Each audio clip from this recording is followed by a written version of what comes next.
lo que podemos hasta las 9, ¿les parece? Dale. Dale.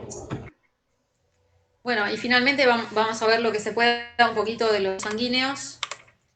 Bueno, de vuelta, repasamos la histología. Nos acordamos del endotelio, de la íntima, que tiene un poquito de tejido fibroconectivo, de la media. Cuando estamos hablando de las arterias, vamos a tener una elástica interna, una elástica externa, y después la adventicia. Bueno, esto ya vimos un poquito antes, el concepto de arteriosclerosis, engrosamiento y pérdida de elasticidad de las piezas. La lesión en la íntima es la placa ateromatosa, la principal causa de morbimortalidad en el mundo occidental. Afecta con más frecuencia a las arterias elásticas, la aorta, la carótida, la ilíaca y después la muscular de mediano y de gran calibre. ¿Sí? Las principales consecuencias, el infarto agudo de miocardio, el ACV, los aneurismas y la vasculopatía periférica. Esta es la que vimos antes, aumentando su gravedad desde la lesión inicial, que son aislados macrófagos espumosos, la estría grasa, y va avanzando hasta la formación del fibroateroma y después se complica. Y es la que causa la cardiopatía isquémica. Bueno, no quiero, ya lo vimos un poco antes, siempre cuando vayan a buscar placas ateromatosas, vayan al lugar de los ostium, o sea, al nacimiento de las ramas arteriales. Allí es donde vamos a encontrar con más facilidad. Acá prácticamente no se ve porque son estrías grasas, son simplemente líneas amarillentas que van a causar alteración en el cuerpo y que solamente van a estar determinadas por un ligero despegamiento de la íntima y con acúmulo de algunos macrófagos cargados de lípido. En cambio, en la placa ateromatosa se va formando el eje central de lípidos, a su vez fagocitado por los macrófagos, rodeado por un infiltrado inflamatorio que finalmente se va produciendo la fibrosis. Entonces, todos los componentes, lípidos sueltos, cristales de colesterol, macrófagos cargados de lípidos, rodeados por elementos inflamatorios y con fibrosis. Complicaciones ya las vimos: rotura, hemorragia, trombosis o dilatación aneurismática del vaso. Esto todo ya lo vimos antes. Esto también, igual después se los dejo. Fíjense, estas son paredes aórticas de casos de autopsias. Fíjense, la superficie interna de este vaso tiene que ser lisa y brillante. Y acá está opaca, con extensas lesiones irregulares, anfractuosas, friables porque se rompen, predominantemente amarillentas, pero con áreas congestivo-hemorrágicas que corresponden a placas de ateroma complicadas. Bien, esto ya lo vimos. Bueno, neuropatía hipertensiva. La hipertensión arterial acelera la aterogénesis y causa cambios degenerativos en las paredes de las arterias de mediano y gran calibre. Y además se asocia a dos formas de enfermedad de vasos de pequeño calibre. Una de ellas típica es la arterioloesclerosis hialina, que ¿cómo se manifiesta? Simplemente aparecen unos acúmulos redondeados de material hialino en la pared arterial y causa estenosis de la luz. ¿Ven? Este es el típico caso. Esto puede ser una arteriola de cualquier órgano, sistema. Se observa mucho a nivel renal y se observa el acúmulo de este material eosinófilo en formas que son discretamente nodulares en la pared de la arteriola. Esto es manifestación de vasculopatía hipertensiva. Y por otro lado, la hipertensión también lo que causa en los vasos pequeñitos es la arterioloesclerosis hiperplásica, que es característica pero no exclusiva de la hipertensión maligna, o sea, cuando tienen una diastólica mayor a 120. ¿Y en qué consiste? En el engrosamiento laminado y concéntrico de las paredes de las arteriolas que genera estrechamiento progresivo de la luz. Parece una catáfila de cebolla.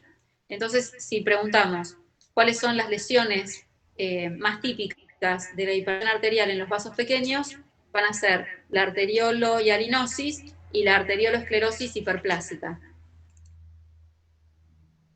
Vasos sanguíneos, aneurismas y disecciones. El aneurisma, como sabemos, es la dilatación anormal localizada de un vaso sanguíneo o de la pared del corazón, que ya lo habíamos visto como una complicación de la cardiopatía isquémica.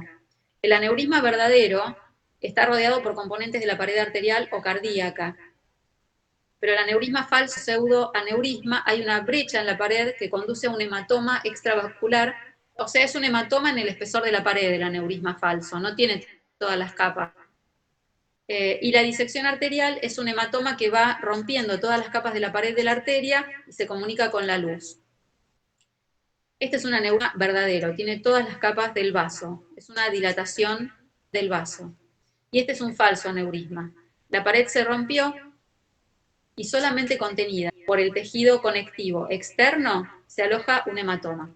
Esto puede ser disecante, o sea, este hematoma puede irse abriendo camino a lo largo del plano, genera un plano de clivaje que es, en primer lugar, extremadamente doloroso, porque no olvidemos que acá en la parte periférica del vaso están los nervios. Y por otro lado, se puede romper en algún momento y causa obviamente una hemorragia cataclísmica con la muerte del paciente.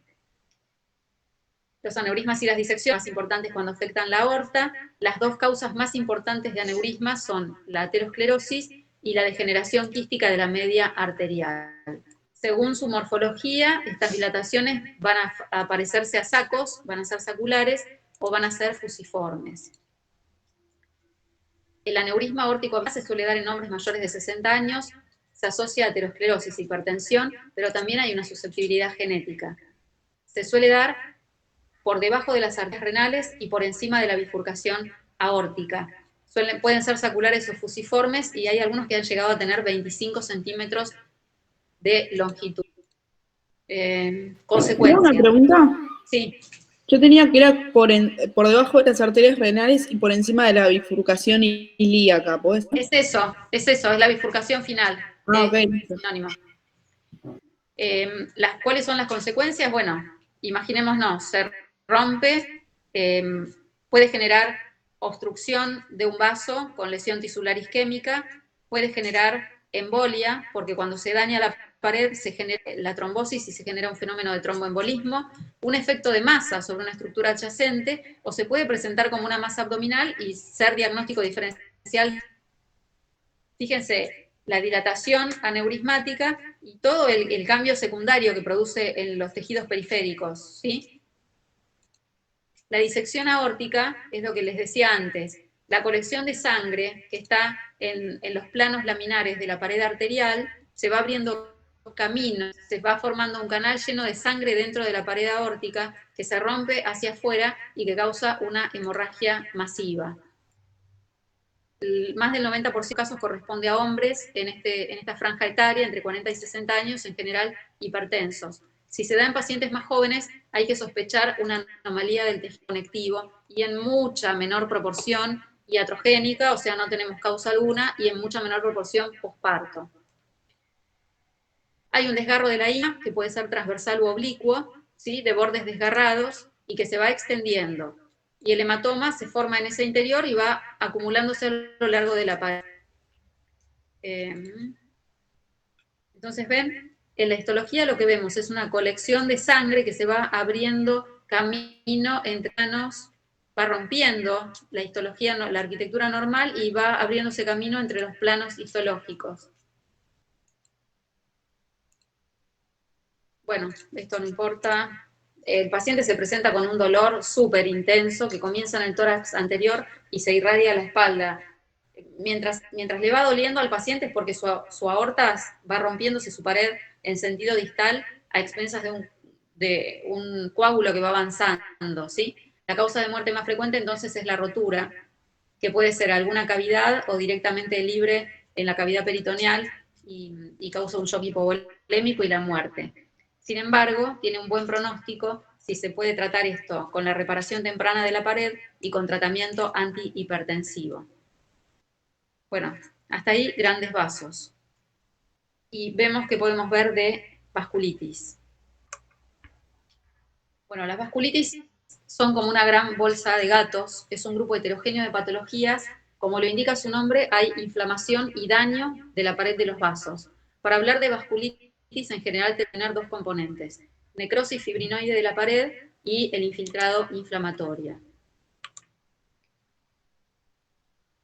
Puede ser de naturaleza infecciosa, donde tengamos la invasión directa de las paredes vasculares por los patógenos, y así como vimos en otras enfermedades hoy, puede ser de naturaleza inmune y ser un fenómeno inmunológico, por depósito de complejos inmunes o por la presencia de anticuerpos que están dirigidos contra las células endoteliales, o por ejemplo los ANCA, que están dirigidos contra el citoplasma de los neutrófilos. Y a su vez los vasos pueden ser el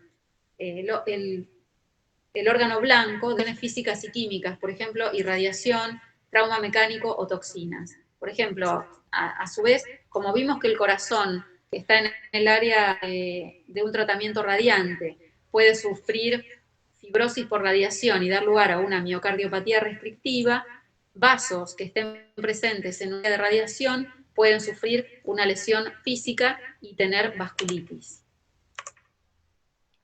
Por infección directa tenemos múltiples microorganismos que pueden dañarlo, que pueden ser bacterias, virus, hongos. Por lesión inmunológica, fíjense todas las enfermedades que podemos tener, mediadas por los inmunes, por anticuerpos contra el citoplasma de neutrófilos, por anticuerpos directos, etc.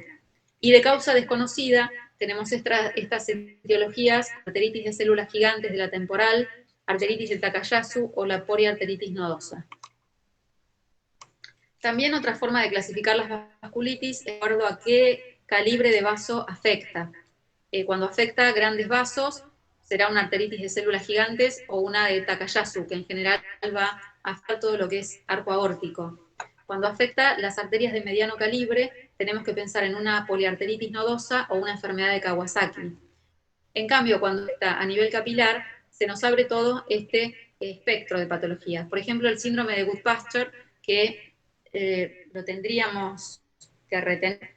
¿Por qué? Porque es causa del síndrome pulmón-riñón, causa vasculitis en pulmón, en riñón, y con hemorragias, y el paciente también puede tener una evolución ominosa. Y después las vasculitis de pequeños vasos, como la poliangiitis microscópica o la granulomatosis de Wegener. Afecta más bien el sector capilar, pero extendiéndose al sector denular, tenemos vasculitis como la púrpura de John Lane-Henoch, que es muy frecuente en niños. Bueno, los otros no son tan importantes. Bien. Entonces dijimos que podemos clasificar a la vasculitis de acuerdo al tamaño del vaso que afecta, pero también la podemos clasificar de acuerdo al tipo de respuesta inflamatoria que tenga.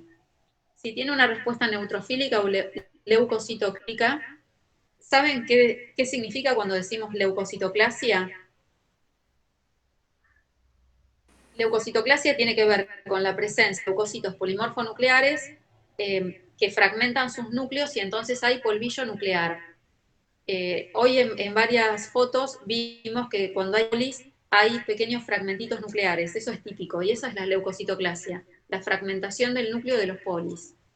Todas estas vasculitis, Henoch, reumatoide, séptica, poliartritis microscópica, poliarteritis nodosa, etcétera, todas estas cursan con una vasculitis leucocitoclástica. Hay otras enfermedades que cursan con infiltrado linfocitario. Son las vasculitis linfocíticas crónicas y pueden ser estas otras. Y hay otras vasculitis que cursan con granulomas, como la arteritis de células gigantes, la de Takayasu, la granulomatosis de Wegener, el síndrome de Churg-Strauss. Es decir, hay patrón diferente de infiltrado inflamatorio. La primera de ellas, que era la neutrofílica,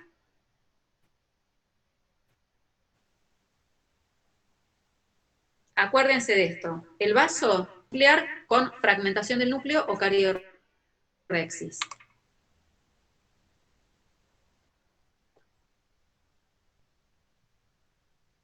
Acá te da del revestimiento endotelial que está activado, pero tiene necrosis fibrinoide que se manifiesta por este material eosinófilo, mucho polimorfo nuclear y detritus nucleares, que son todas estas pelotitas chiquititas, y se extiende un poco al terreno denular. Vasculitis linfocitaria. Tenemos un infiltrado linfocitario que envuelve a las paredes de los vasos.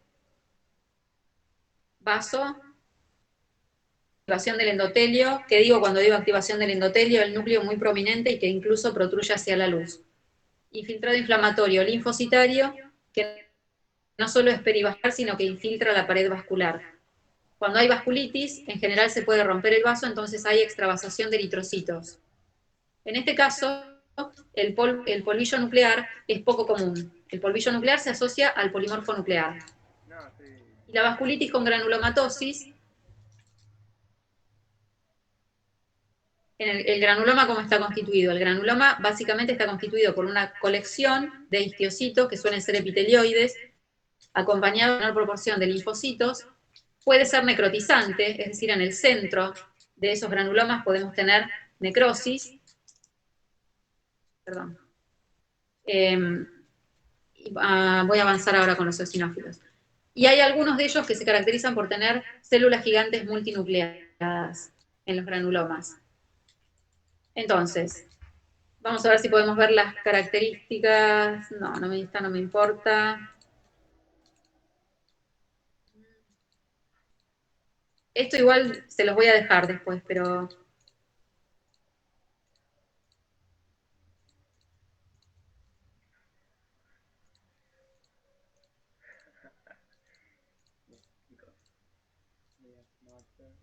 Una que es característica dentro de las vasculitis de pequeños vasos es la granulomatosis de Churg-Strauss. ¿Por qué es característica? Si a ustedes les dicen que tienen un cuadro clínico de vasculitis de pequeños vasos y que en la histología se ven granulomas con numerosos eosinófilos, es una vasculitis de Strauss, ¿sí? Tan así se puede definir, porque es prácticamente la única que tiene tanta presencia de eosinófilos en el contexto de una vasculitis granulomatosa. No se divaguen mucho con las vasculitis, por lo menos por ahora. Bueno, y después, en cuanto a sanguíneos, cuando hablamos de ectasias vasculares, no son neoplasias, es la dilatación localizada de vasos preexistentes, que pueden ser telangiectasias o angiectasias. Telangiectasias son capilares, vénulas y arteriolas anormalmente prominentes, que crean una lesión roja en la piel o en las mucosas. Es la anomalía congénita o acumulación adquirida de vasos preexistentes. Y se caracteriza o se presenta en todas las edades. No me parece muy fundamental ninguna de ellas.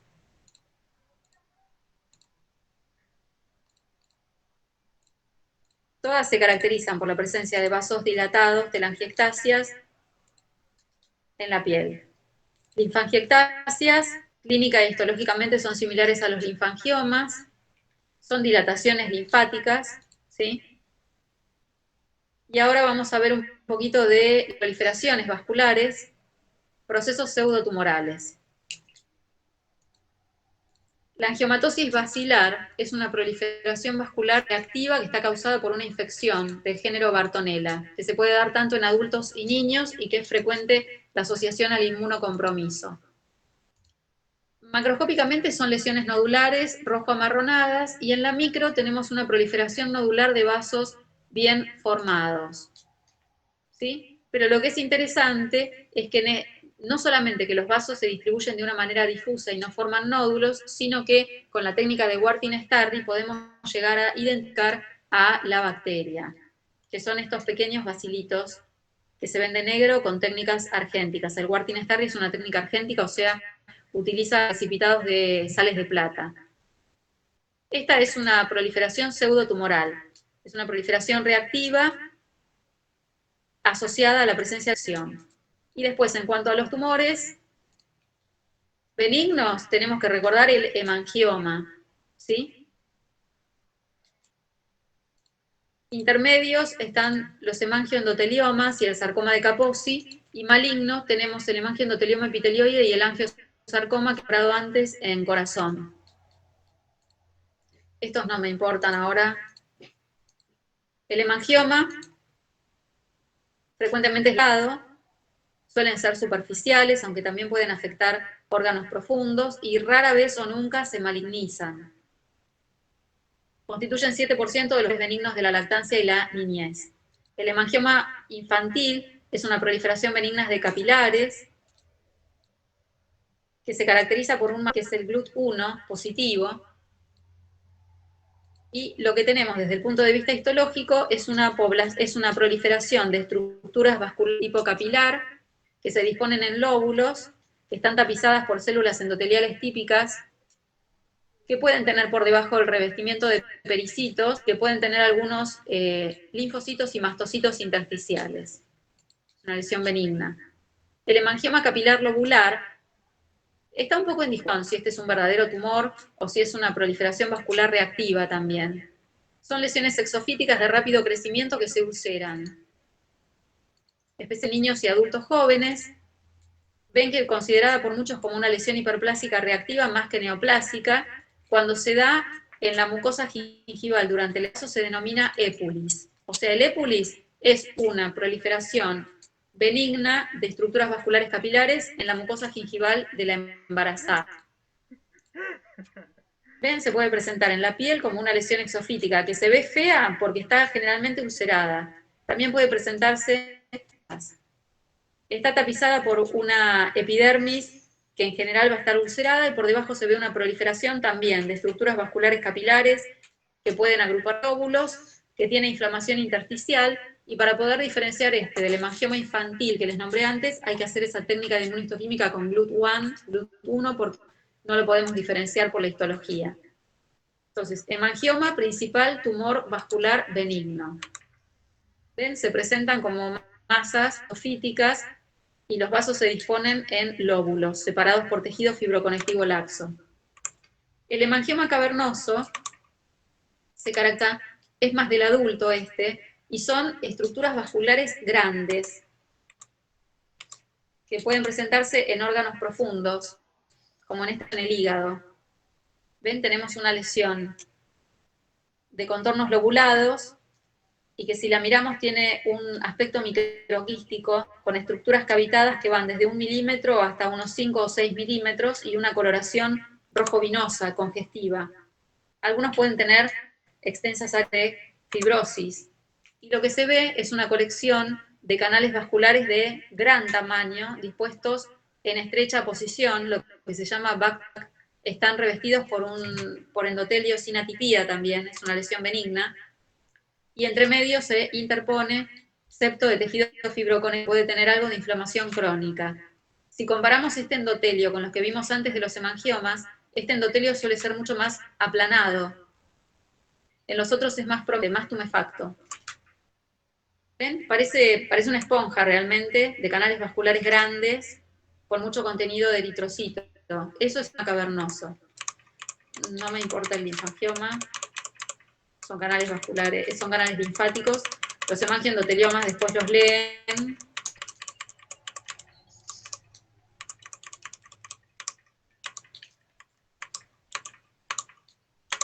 Bueno, el sarcoma de Kaposi, hay un factor que es importante recordar y es que está asociado al herpes virus 8.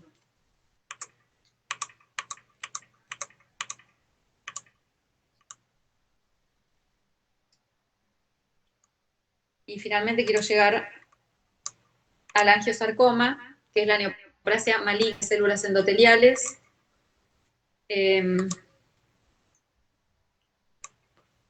Comienza como una placa roja pobremente definida, en crecer mucho antes de dar metástasis, que las dan por vía hematógena, y en la micro está constituida por vasos sanguíneos delgados, dentados, que se insinúan entre los ácidos colágenos. Después las células endoteliales se van haciendo más prominentes, con núcleos grandes, hipercromáticos, va siendo un nódulo que se profundiza, las células se hacen más fusadas a epitelioides, y entonces ahí ya veo escasas luces vasculares. A veces es necesario hacer técnicas de inmunomarcación porque es difícil establecer origen vascular. Bueno, da metástasis a ganglio linfático, a pulmones, y tiene un pobre pronóstico con un 15% de sobrevida libre de enfermedad a los 5 años.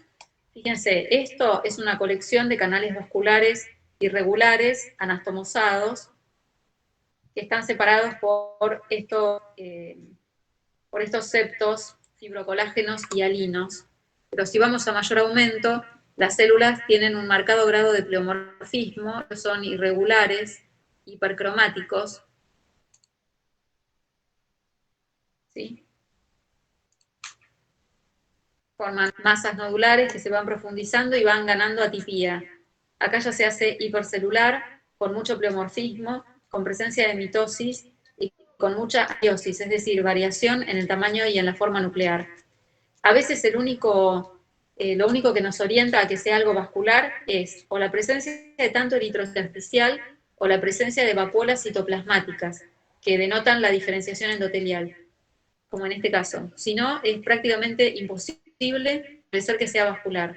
Y es más, en este caso va a ser interesante hacer una marcación, porque uno puede pensar que estos sean adipocitos atípicos.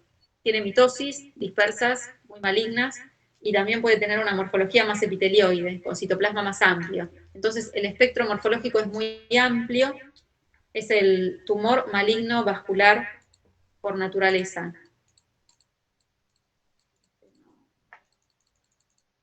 Importante. Creo que ya estaríamos, porque el resto es un exceso que no tiene sentido. Bueno,